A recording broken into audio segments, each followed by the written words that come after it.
Yeah, I had popcorn and coffee for lunch. What? My fingers aren't greasy either. Hey nerds, it's Tiri. Welcome back to my show. I have a lot to get through today, so I'm gonna try to just hit them and quit them. Topics of today include recent updates on the discussion regarding World of Warcraft legacy servers, a few last-minute handy things to know when playing the World of Warcraft patch 7.1 content, undocumented changes and hotfixes, this week's dungeon event and world boss, the quick join system added in patch 7.1, and awesome updates to the Blizzcon app. I'm not going to explain the whole situation with Nostalrius and their cry out for legacy servers from Blizzard, or at least the ability to have their own. I've talked about that stuff in past videos regarding Nostalrius. You'll see it in my title, in my thumbnail. I will possibly, if I can remember, I'll try to link those videos in the description. But I'm gonna start with about a week ago. So if you're caught up to the point where they went and met with Blizzard and what the result was after that, then here's the next big step that's worth knowing. So apparently Nostalrius did a t-shirt campaign to raise money and donate to a charity. I don't know how that's related to what happens next, but basically in the same post talking about that, they talk about how they're disappointed they haven't seen any further updates on legacy servers coming from Blizzard for World of Warcraft, and that if Blizzard doesn't announce anything regarding the legacy servers at BlizzCon, then they will do something about it. Quote, let's see here. If Blizzard doesn't make an announcement to honor their own core values, be sure that we will. And people are speculating that they're gonna do something big to kick Blizzard in the pants, right? That's what I feel from reading this whole post. I'll link that in the description. First of all, Nostalrius, I feel like this is a really fucking messed up way to try to get attention and get this moving. I think it's really a bad move. I want to say I'm sorry for saying it that way, but I'm not. Community manager Ornix over at Blizzard put a post on their official forums acknowledging that there has been conversation expecting to hear something about legacy servers at BlizzCon, and then continued to say that they will not have information regarding this topic, though they have put some focus into whether it's something they can do and when, kind of in the background. They do not have plans to announce or give any information about doing this until after the show, until after BlizzCon. We're pushing it out further because look, we've been focusing on Legion, which is a great expansion. We've been focusing on the future patches. We have promised good, solid, big patches. The beginning of Legion is not it's not Legion. You're going to see a lot more in future patches. They promised us that. They're delivering that.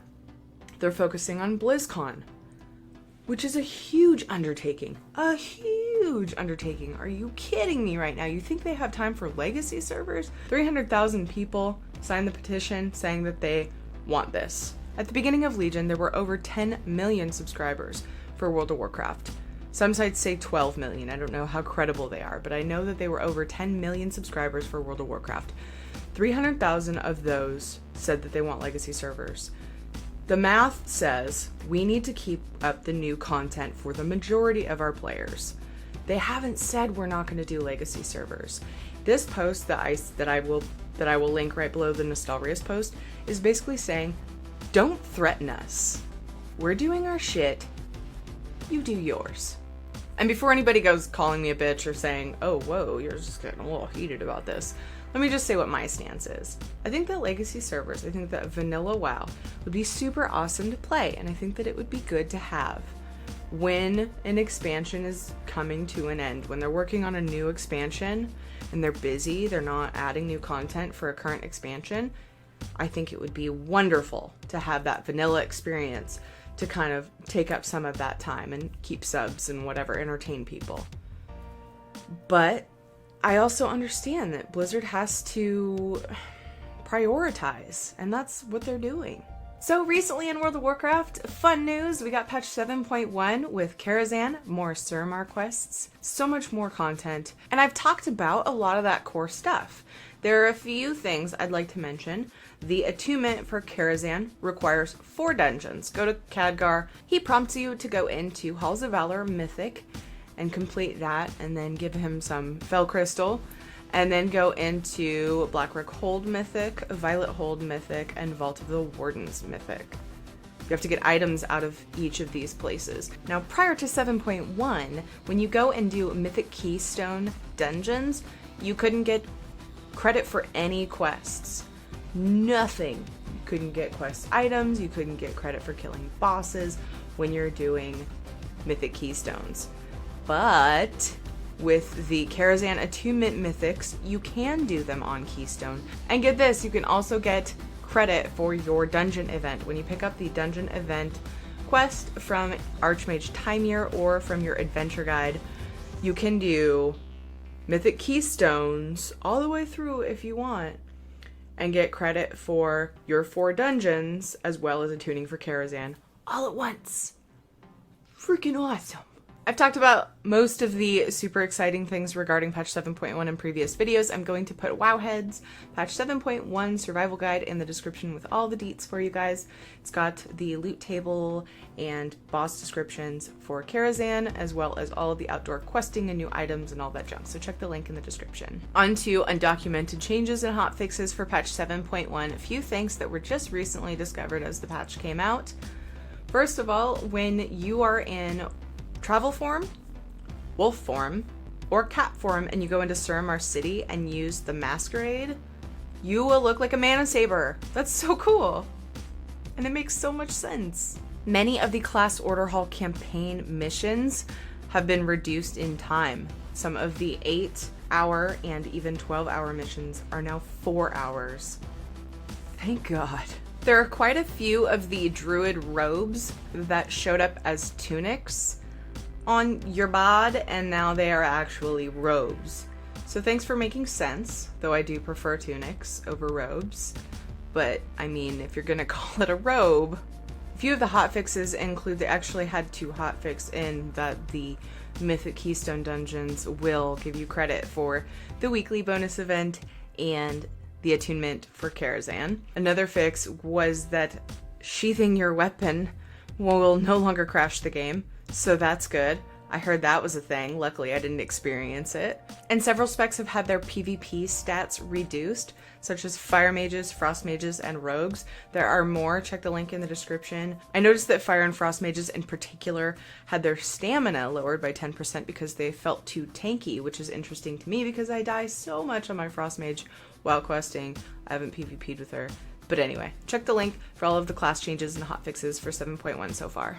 Limited time, things of note the week of October 25th are the current world boss is Dragon the Frostblood. You can find him in High Mountain, and he drops item level 860 wrists, trinket, frost relic, and cloak, as well as a Guarm Vantis rune technique for scribes. Check out the Legion World Boss Guide linked in the description.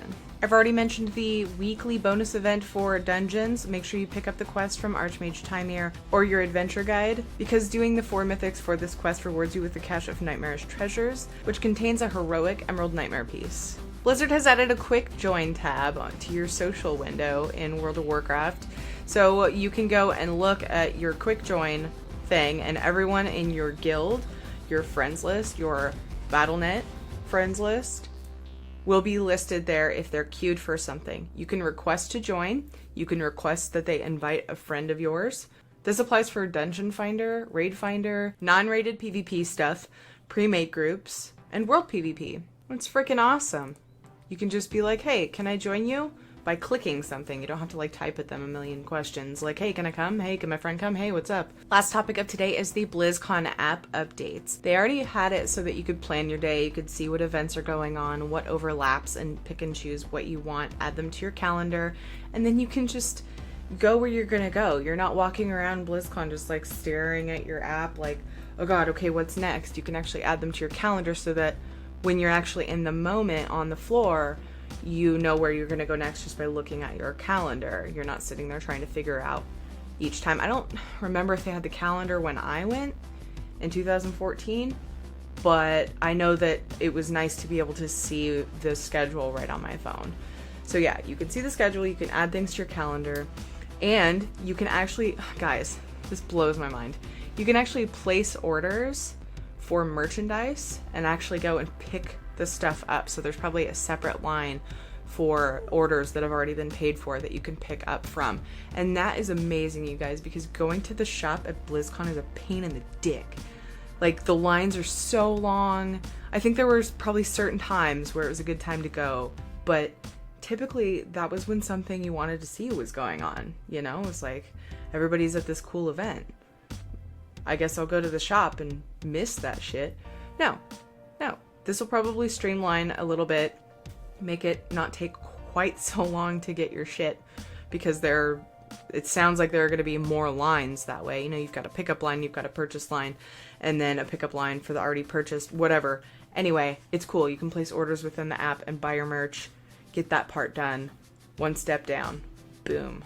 Another cool thing they added to the BlizzCon app is that you'll be able to watch some of the video streams and events on your phone if you can't be at that particular event.